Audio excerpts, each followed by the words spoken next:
తెలంగాణ రాష్ట్ర వ్యాప్తంగా గత కొన్ని రోజుల నుంచి హైడ్రా అనేది ప్రతి ఒక్కరిని సంచలనానికి గురి చేస్తా ఉంది.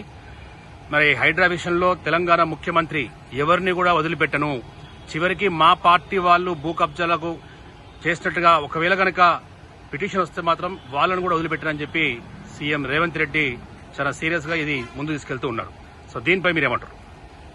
ముందుగా జై స్వరాజ్య టీవీ.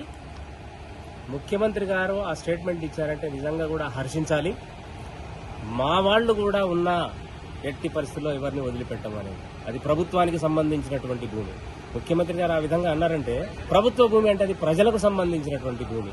సో హైదరాబాద్ లో ఇప్పుడు మనం అనేక రకమైనటువంటి భూ కబ్జాలను మనం చూస్తూ ఉన్నాం. మరి అలాంటి పరిస్థితులలో ప్రభుత్వ భూమిని వాళ్ళు ఆక్రమించుకున్నారు అని అంటే ఏమన్నట్టు? అది ఎవడైనా కానీ ఎంత తోడన్నా కానీ మేము వదిలిపెట్టము అని చెప్పేసి అన్నారంటే ఫస్ట్ ఆఫ్ ఆల్ వారికి హ్యాట్స్ ఆఫ్. రెండవది ఏంటి అని అంటే ఇక వరంగల్ విషయానికి వచ్చేది ఉంటే డెఫినెట్ గా మనకు హైడ్రా లాగా ఇక్కడ కూడా వాడ్రా అనేటువంటిది ఏర్పడాలి. ఎందుకంటే మనకు ఒక 1000 ఏళ్ల చరిత్ర ఉన్నది. హైదరాబాద్ భాగ్యనగరం కంటే ముందు అది ఒక 500 ఏళ్ల చరిత్ర అయితే మనకు ఒక 1000 ఏళ్ల చరిత్ర ఉన్నది. మరి అలాంటి 1000 ఏళ్ల చరిత్ర కలిగినటువంటి మన tri cities Hyderabad, Warangal, Hanamkonda, Kazipet. So ఇక్కడ మనకేమవుతుంది అని అంటే అనేక రకమైనటువంటి ప్రభుత్వ భూములు ఉన్నాయి, కానీ అవి ఏవి ఎక్కడా ఉన్నటువంటిది అసలు ప్రజలకే తెలియదు. నిజం చెప్పాలంటే కొంతమంది అధికారులకు కూడా తెలియదు. ఓన్లీ రికార్డులలో మాత్రమే ఉన్నాయి. ఆ రికార్డులలో ఉన్నటువంటి పరిస్థితిని తెలియజెప్పాలంటే ఏం చేయాలంటే వాస్తవంగా ప్రజలందరినీ అప్రమత్తం చేయాలి. జరిగిందండి అంటే జరిగిన దాని గురించి వదిలిపెట్టమంటలే, కానీ జరగబోయే దాని గురించి వదిలిపెట్టకూడదు. ఇంకొకటి జరగకుండా జరగాలి. అంటే మనకు ఏమంటారు కదా, ఉన్నెంటికలు ఊసిపోయినాయి, ఉన్న వాటి అన్న మనం కాపాడుకుందాం. ఊసిపోయినాయి, ఉన్న వాటి నుంచి మనం కాపాడుకుందామంటే మనం ఏం చేయాలి?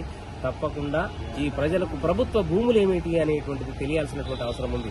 దానికి సంబంధించినటువంటిది ప్రభుత్వమే స్వయంగా ఒక బ్లూ ప్రింట్ లాగా తీసి అసలు ప్రభుత్వ భూములు ఏమున్నాయి, ఇన్ని ఖర్చు పెడుతున్నామండి, ఎన్నో పథకాలు పెడుతున్నాం, ఎన్నో చేస్తున్నాం. ప్రభుత్వ భూములకు ఒక బార్డర్ పెట్టుకుందాం. మనం తప్పకుండా అలా పెట్టినప్పుడు ఏమవుతుందంటే దిస్ ప్లేస్ బిలాంగ్స్ టు 100 గజాల జాగోడు పెట్టుకుంటాడండి. మరి మనం కూడా ప్రభుత్వ భూములకు అలా ఎందుకు పెట్టుకోకూడదు? సో ప్రజలను ఫస్ట్ కనుక మనం అప్రమత్తం చేస్తే ఫస్ట్ తప్పు జరగకుండా ఉంటుంది. ఇక జరిగిన వాటి గురించి అంటారా, మనం ఏదైతే ఈ యొక్క వ్యవస్థ ఏర్పడ్డప్పుడు హైడ్రా అనేది ఎట్లయితే ఏర్పాటైందో ఇక్కడ కూడా ఏర్పాటు అయ్యేది ఉంటే దాంట్లో నా యొక్క సలహా ప్రకారం, నా సూచన ప్రకారం ఏంటంటే రెవెన్యూకి సంబంధించి, ల్యాండ్ ఆర్డర్కి సంబంధించి, జ్యుడిషియరీకి సంబంధించింది, సామాజికవేత్తలు, ప్రొఫెసర్స్, ఆర్కియాలజీ, అన్ని రకాల వాళ్లను మనం కనుక తీసుకొని దీనిలో సభ్యులుగా కనుక ఉండేది ఉంటే డెఫినెట్ గా మనం ముందుకెళ్లొచ్చు. ఇది ప్రభుత్వ భూమి అని చెప్పేసి అని ఒక రెవెన్యూ డిపార్ట్మెంట్ ఇది మా దగ్గర పేపర్లు అదులే ఇవి అని అంటాడు. రెవెన్యూ డిపార్ట్మెంట్ ఆయన వాళ్ళు ఇమ్మీడియట్ గా వాళ్ళు దాన్ని క్లారిఫై ఇస్తారు. సపోజ్ వాడు ఏదైనా ఒక మన దౌర్జన్యం చేద్దామని అనుకుంటే అలాంటప్పుడు మనకు లా అండ్ ఆర్డర్ ఉంటుంది. ఇట్లా అన్ని రకాల వాళ్ళని మనం కలుపుకొని ముందు కనుక వెళ్లేది ఉంటే తప్పకుండా ప్రభుత్వ భూములను మనం పరిరక్షించుకోవచ్చు.